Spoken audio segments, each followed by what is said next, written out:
Les femmes qui construisent grand ou qui ont du succès ou qui euh, voilà, sont toujours dans faire, faire, faire, etc., peuvent tomber là-dedans, vont avoir tendance à se couper, euh, peut-être de leurs proches, ou se sentir incomprises, ou voilà. Et du coup, ça peut créer un isolement. Je n'ai pas le temps de voir mes copines, je n'ai pas le temps de voir mes amis, je n'ai pas le temps d'aller boire un verre. Voilà, je n'ai plus ce temps-là. Et c'est vrai, je ne vais pas vous le cacher. Donc, il peut y avoir en tout cas cette souffrance d'isolement, mais aussi parce que vous bougez, vous changez, vos 8 sphères de vie changent. Donc, voilà, c'est l'engagement des années futures. Voilà, et ça part vraiment du choix. Toutes les femmes qui ici ont des idées à foison, de toutes les femmes qui sont, vous voyez, avec ce truc de toujours les créatives là. Moi, j'attire beaucoup de créatives, forcément, forcément, j'étais architecte, hein, voilà.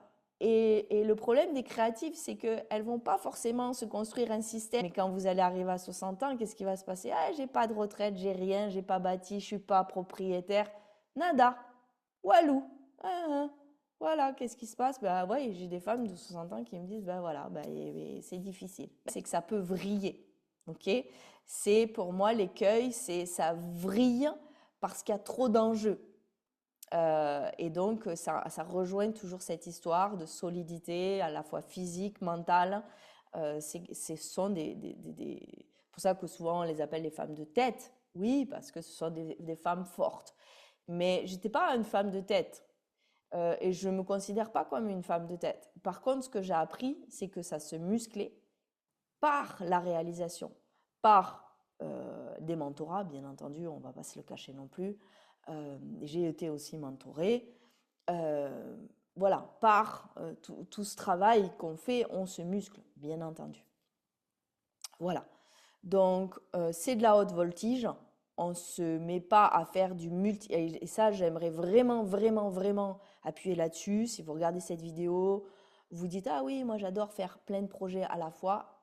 Pour moi, c'est de la haute voltige. On ne fait pas du multi-projet sans avoir été solide à la base, sans avoir les bases de maîtrise de son mental, les maîtrises physiques, connaître ses limites, connaître ses valeurs, etc. Pourquoi? Parce que sinon vous allez dans le mur, vous allez vous faire mal, vous allez vous faire des burn-out. C'est ici que les personnes se font des burn-out, connaissent pas leurs limites, ils ont un manque de respect, ils ont un manque d'amour de soi qui est trop puissant, ça part dans tous les sens, chaque boum. Et là, il n'y aura pas de réussite, il n'y aura pas de succès dans cette méthodologie-là, en tout cas, de conception.